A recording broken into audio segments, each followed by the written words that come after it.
We're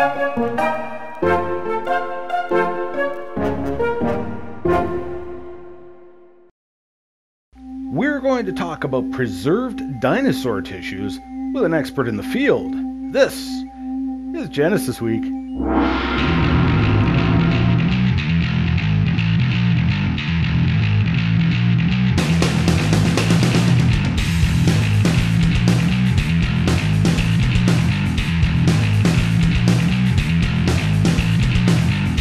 And a welcome to this episode of Genesis Week, the weekly program of creationary commentary on news, views, and events pertaining to the Origins controversy, made possible by the supporters of CORE Ottawa, Citizens for Origins Research and Education.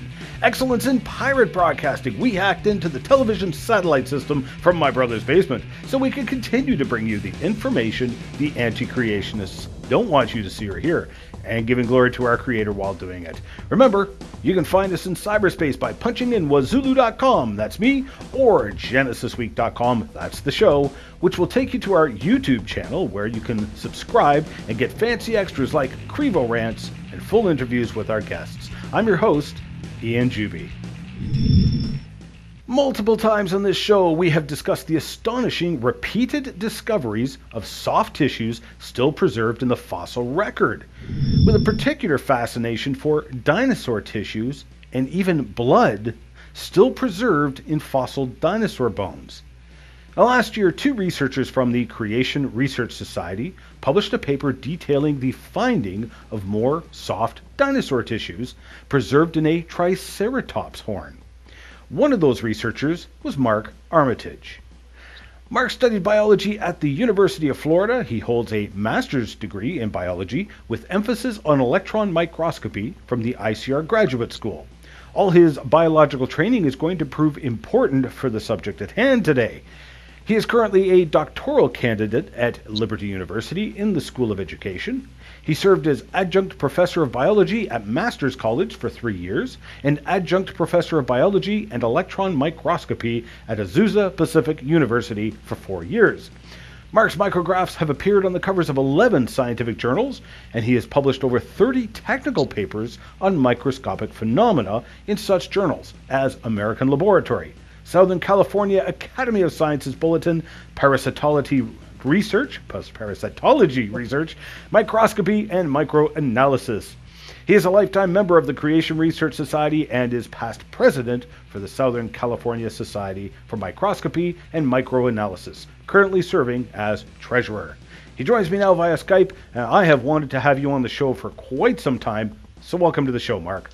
Thank you, Ian. It's great to be here. And yes, some of those long words are real tongue twisters, aren't they? Yes. I'd like to start off with the I Dino Project. Now, I've talked about it here on the show before, and you've been heavily involved with it. What can you tell us about it? Sure. Well, thank you, Ian. It's great to be with you. I appreciate the opportunity to be able to speak to you and your listeners and viewers. So we have a little show and tell today, which we'll get to, but I Dino, what is I Dino?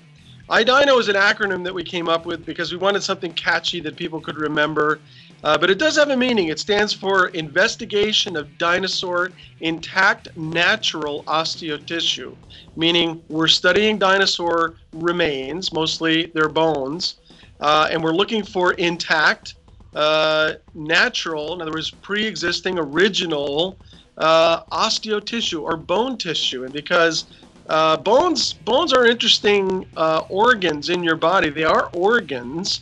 They're comprised of a lot of mineral, calcium, phosphate, other minerals, but they also have a lot of soft tissue in them.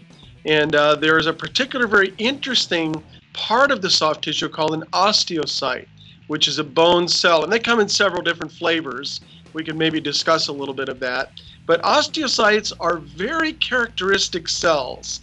And any microscopist, any person who's done any study of bones, of really any mammalian, even reptilian or amphibian bones, avian bones, recognize osteocytes instantly. There's just no confusing an osteocyte with any other kind of cell. And so they're a wonderful cell to go hunting for in dinosaur tissues. Now, we began this work because, of course, we, as well as you and probably your viewers and most every creationist on the planet, was very excited to see the work of Mary Schweitzer, who is a researcher, a paleontologist from North Carolina State University. And she published a series of very interesting papers where she went to the Hell Creek Formation in Montana, which is a very well-known fossil graveyard. In fact, it's well known for Triceratops, but also T-Rex. And they found a very large T-Rex fossil and a very large femur. And of course, when you're in the field as a paleontologist and you want to remove bones, you jacket these things. First, you paint them with a plastic, a methyl acrylate, and then you bind it up with essentially casting material. Like if you broke your arm, you would put on a cast. Well, they put casts around these bones, then they flip them over and they put a cast on the other side, and they pull them out of the dig. And so, as everybody knows, this large femur that she had was too heavy to be lifted out by helicopter, and so they had to fracture and saw the femur up, and she sent some pieces back to her lab, and you know the story. She dissolved some of these in a weak acid and found all this soft tissue in it. She's found blood-like vessels and blood-like cells. They don't use the terminology. This is a blood cell, and this is an osteocyte. They call it an osteocyte-like cell, because they don't want to state the obvious for whatever reason, but I'm sure they have their little paradigm to protect. But in any event, we were very excited about that work, as were most people. And so we went to the Hell Creek Formation in May of 2012. And we spent 3 days searching and digging, and we found the largest Triceratops horn ever located on that ranch. About a 48-inch long, 9-inch wide, intact, what they call a supraorbital horn. As you know, the Triceratops has 3 horns, and this was one that was over the eye, supraorbital. It was above the eye, very large specimen, and but it was in a very bad state of decay. It was fractured into many pieces. When we took it out, it fractured into many pieces. It was filled with plant roots. It was filled with mud. It was kind of moist. Really unlike the femur, the T-Rex femur that Schweitzer found, which was completely encapsulated and encapsulated with this hard bone mineral, all the soft tissue inside. No. The horn that we found was highly vascular, had a lot of holes in it where the vascular bundles went through, and it was loaded with this wet mud. They call it matrix. It was loaded with matrix. So it must have been exposed to fungi and bacteria and algae and insects, microorganisms. I mean, it runs the gamut of what it could have been filled with, plant roots. So we were rather dejected, frankly, when we pulled it out of the ground. We thought, we're not going to find anything here. But I brought it back to the lab, and I worked on it for about 6 months. And lo and behold, we not only found osteocytes, but we found entire sheets of osteocytes. I mean, stretchy pieces of material that were, maybe 3 to 4 centimeters long, that you could stretch like a piece of taffy and let go, and it would come back into conformation. And so I thin-sectioned some of that and looked at it under the microscope. And here I have a microscope, which I'm going to show you some images from in a second here. But I thin-sectioned that and located these osteocytes in 3 dimensions. In other words, you could focus down through the tissue and see these osteocytes placed throughout the whole z-axis in that tissue. So we were stunned by this, and of course it's way different from the find that Mary Schweitzer and others have found, because this shouldn't have been there at all. This should not have been there, even after. Well, we would think these things were buried, maybe 4,000 to 6,000, 8,000 years ago, maybe. Even in that time frame, this stuff shouldn't be there. And so it's really an enigma, and I've gotten in trouble because I tell people I think it's a miraculous preservation. I think God miraculously preserved this for us to find it. I get in trouble. You'd be surprised, a lot of creationists call me out on that one, but I do. I really think that God chose this specific time and us for this task to find these things, and so we published it. We published this in a major journal. In fact, it got fast-tracked into the journal. I think it was 30 days from the time we submitted it until the time that it was accepted, which is unheard of. Most of my papers take a year to a year and a half to get published. And so this was published very quickly. Now, as we've discussed here on the show before, certainly the findings of Schweitzer and team were not the first. There was reports of dinosaur blood found in dinosaur bones back in the 1920s. So neither this finding nor Schweitzer's were the first. No. My paper was not the first. In fact, this was not my first paper on this phenomena. Back in early 2000s, I published a paper in the Creation Research Society Quarterly. I received a T-Rex, a piece of a T-Rex femur that had been in a museum drawer for about 100 years. And so I fractured it open and I found soft tissues inside of it. So this was actually my second paper. Okay, so the I Dino team went looking for soft tissues.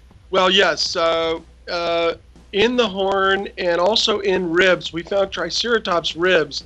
And of course, all this is presented in the paper. By the way, the paper was published in an international journal called Acta Histochemica, which is a journal of cells and tissue. And so it was a natural fit for that journal. And it was published in 2013. So it's readily available. In fact, if you just Google Armitage Triceratops, the paper will come up and you can go and purchase it online from Elsevier. And Elsevier is a rather large publisher. They publish The Lancet, they publish Cell, and they've been publishing since about the 1600s. So I think they know a thing or two about publishing. So it was a great honor to be published in that journal. And but yes, we found soft vessels in the horn and in the rib, mostly in the rib.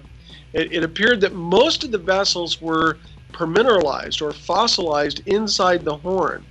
But also very interestingly, in the rib, we found, because we fractured away some of these vessels, and inside those vessels, you could see all these tiny round microstructures, which we had to call red blood cell-like structures.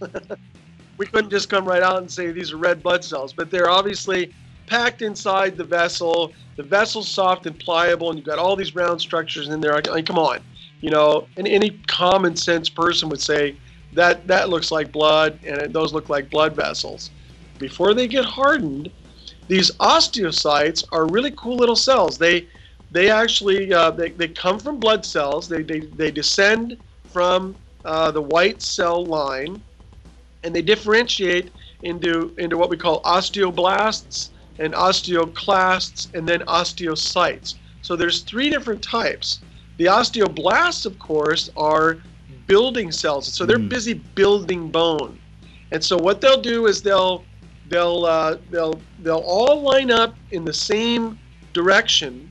They're all linearly in the same direction on the same plane, and they will cement themselves in with this bone mineral.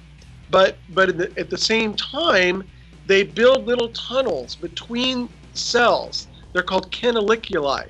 They're tiny little tunnels, and then they put a little thread called a filopodia. It's an extension of the cell, and all these filopodia go in all three directions, and they're all touching each other. All these bone cells, even in hard bone, are all touching each other, and they're all alive.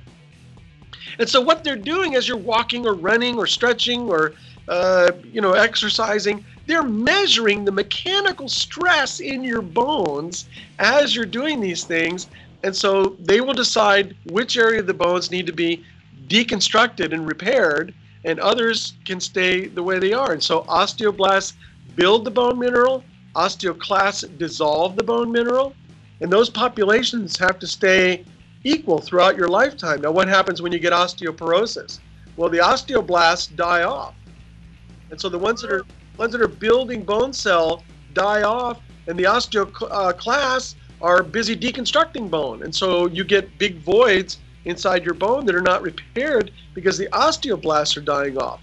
So they give you a drug that increases the population of the osteoblasts and keeps those populations equal. And so I think I heard somewhere that your entire bone is replaced every 12 years with these little cells that do this. And so It's crazy. It's really an amazing area of study in anatomy, and I would encourage anybody to do a unit on bone cell morphology and structure and function. It's crazy what these things are doing.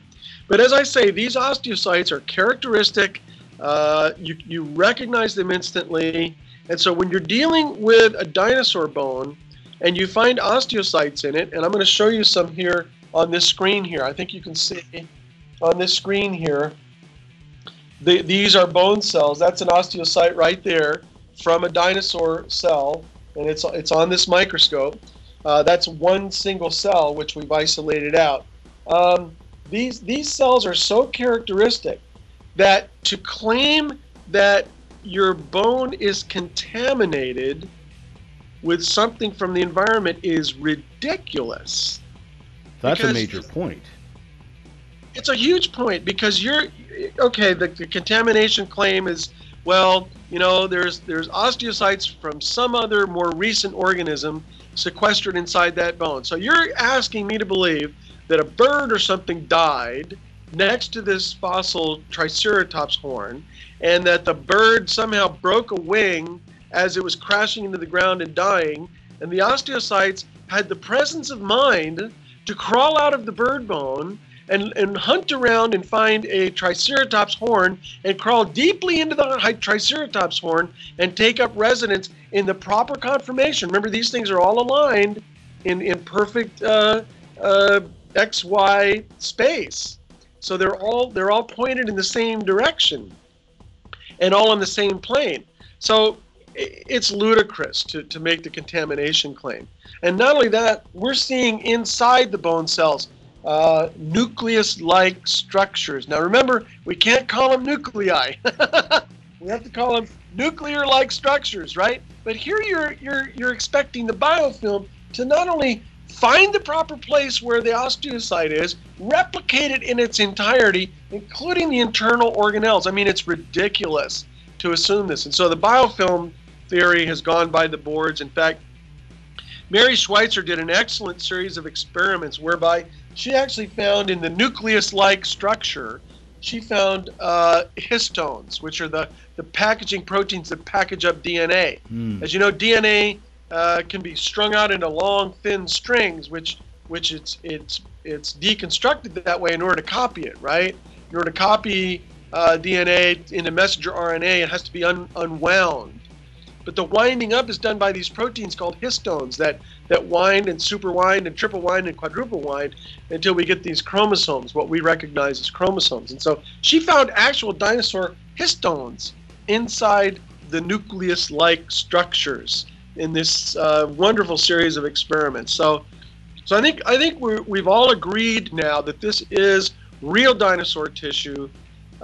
It's staggeringly amazing that this lasted the supposed 65 to 70 million years and didn't decompose.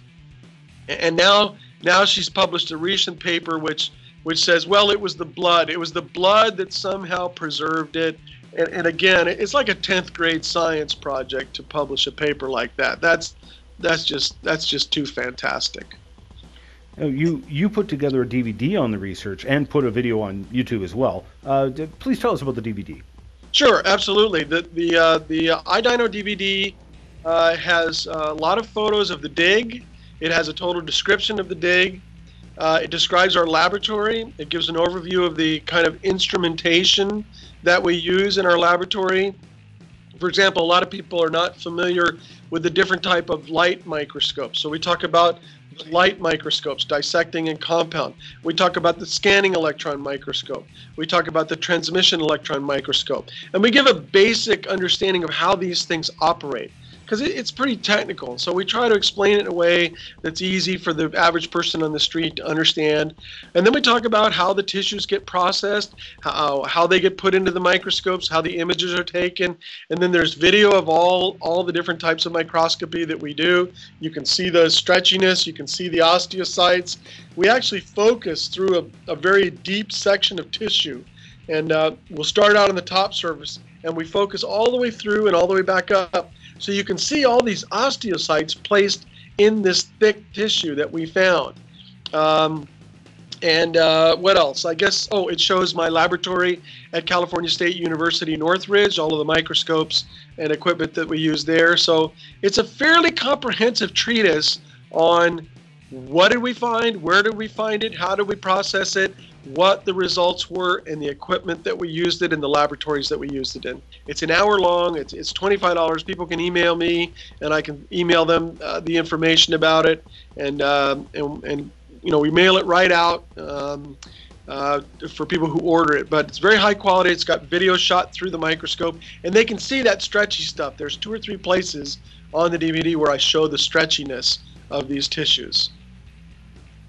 And people can get a sneak peek of what's on the DVD from your YouTube video. What are we looking at here? Essentially, what it shows is about maybe a 5 or 6 centimeter long, 3 centimeter wide, flat ribbon of this tissue, this sheet of tissue that we found deep inside the horn.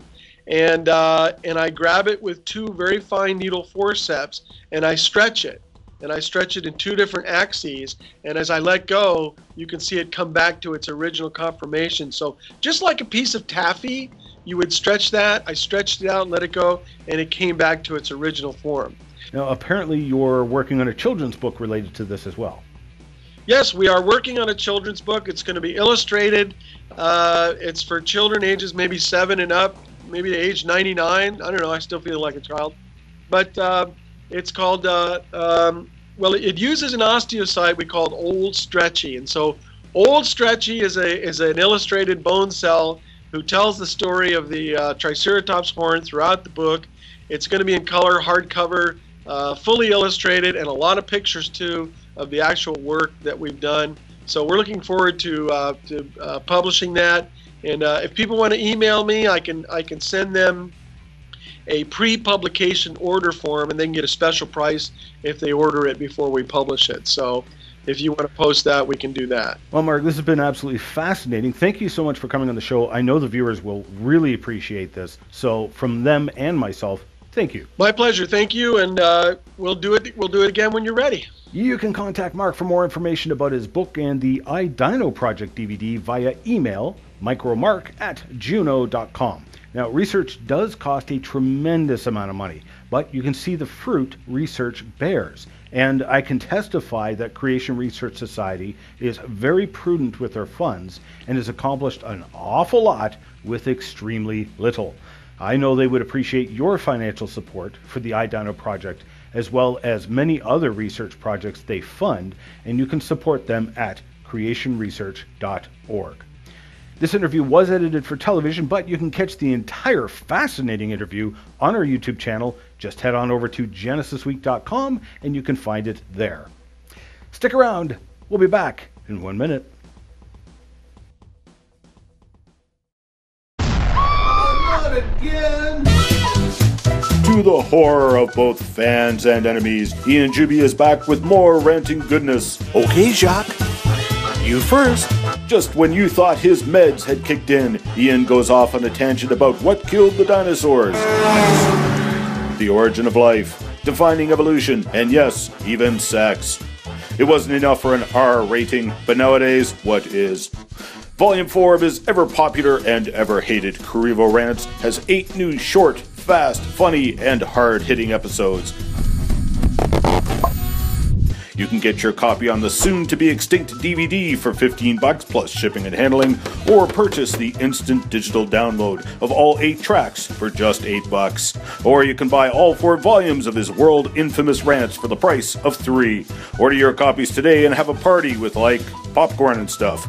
Visit Ian's bookstore today.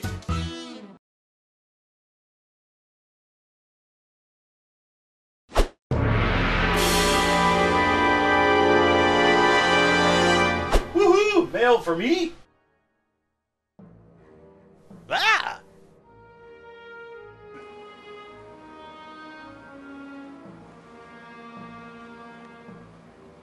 Yep, that's the one. East Vietnamese jumping spider. The venom is so strong that one bite can kill any child and 95% of adults. The surviving 5% typically slip into a coma for 3 to 6 months, only to wake up with permanent paralysis.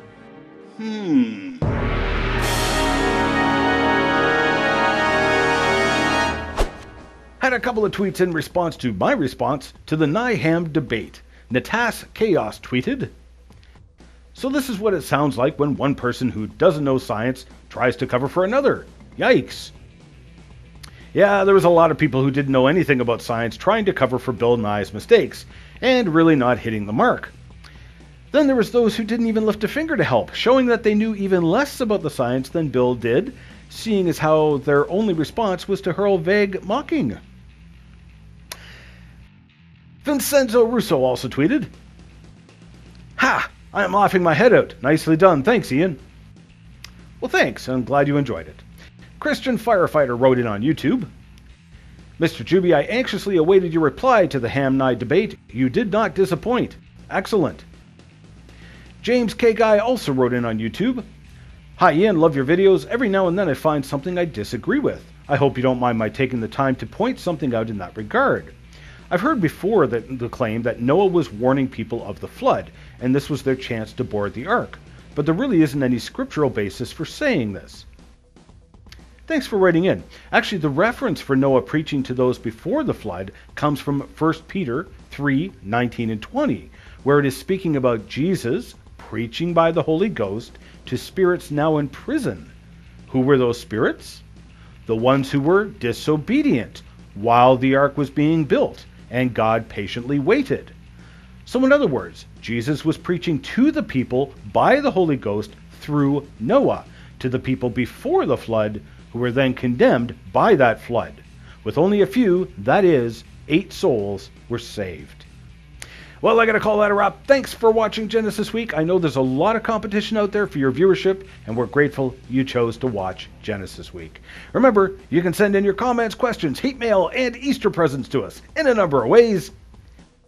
You can send us an email, comments@genesisweek.com, or you can send us a tweet @GenesisWeek.